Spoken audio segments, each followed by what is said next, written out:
Dubai കരുതിയ പോലെയല്ലേ, ഭയങ്കര സെറ്റപ്പ് ആണല്ലേ. ഇനി എന്തൊക്കെ കാണാൻ കിടക്കണിയാ. ആ മാളുമ്പോ ആദ്യം ഇവിടെ എത്തിയിട്ടുണ്ട്, ഞാൻ കൊടുക്കാം.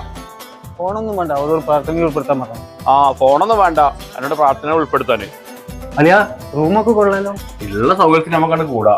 ഈ ബെഡിലുള്ള ആള് നാട്ടിൽ പോയതാ, അപ്പൊ വരുമ്പോഴത്തേന് എന്തെങ്കിലും പണിയായാ മതി നിങ്ങൾക്ക്.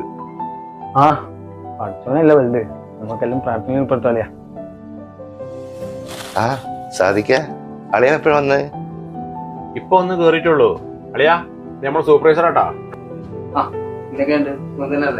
അൽഹംദുലില്ലാ സുഖാണ്. നിങ്ങളെ CV സാധിക്ക് തന്നിട്ടുണ്ട്, ഞാൻ ട്രൈ ചെയ്യാം.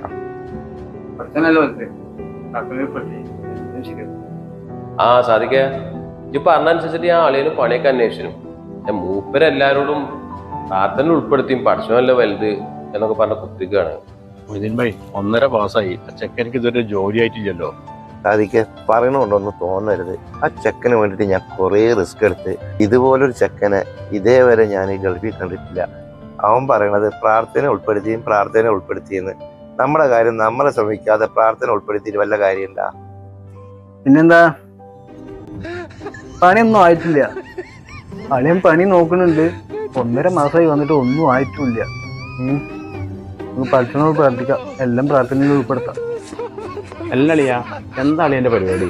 ചോറൊന്നും അറിയാം, അതൊന്ന് ഉറങ്ങണം. ഒരു 1.5 മാസമായിട്ട് അതന്നെയുള്ള പരിപാടി. ജോലിയുടെ കാര്യം എന്തായി? അതാ ഞാൻ ചോദിക്കണത്. നോക്കണ്ടല്ലേ, വിചാരിച്ചമാതിരി ജോലി കിട്ടണ്ടേ? എല്ലാം നമുക്ക് പ്രാർത്ഥനയിൽ ഉൾപ്പെടുത്താം. അല്ല അളിയാ, നിങ്ങൾ വന്ന് കയറി അന്ന് തുടങ്ങിയതാ പ്രാർത്ഥന ഉൾപ്പെടുത്തുകയാണ്. പടച്ചോണ്ട് പ്രാർത്ഥിക്കണൊക്കെ നല്ലത് തന്നെ, പക്ഷെ മുഴുവൻ പടച്ചോനെ വിട്ടെടുത്തിട്ട് നിങ്ങൾ ഈ റൂമിൽ ഇരുന്ന് ചെയ്തിട്ട് എന്താ കാര്യം? നാളെ നടക്കാൻ പോണേ, നമുക്ക് എങ്ങനെ പറയാൻ പറ്റുക? എനിക്ക് പറയാൻ പറ്റൂ നാളെ എന്താ നടക്കണെന്ന്. നാളെ നാട്ടിൽ കൂട്ടോ, അവനെ ടിക്കറ്റ് എന്നാ. അല്ലല്ല, ഞാൻ പണിയില്ലാതെ നാട്ടിൽ പോയിട്ടുണ്ടെങ്കിൽ അതിന്റെ മാനക്കേട് നിങ്ങൾക്കല്ലേ? ആ മാനക്കാണ് ഞാനവിടെ സഹിച്ചളിയാ. നിങ്ങൾ ടിക്കറ്റ് പിടിക്കി. നിങ്ങളെ പറഞ്ഞാച്ച നിങ്ങളെ പെങ്ങളുണ്ടല്ലോ, എന്റെ പെണ്ണുങ്ങള്, ബാക്കി ഞാൻ കൊടുത്തോളാം.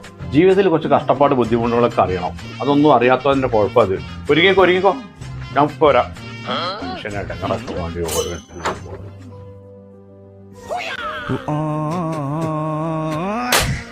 അല്ലേ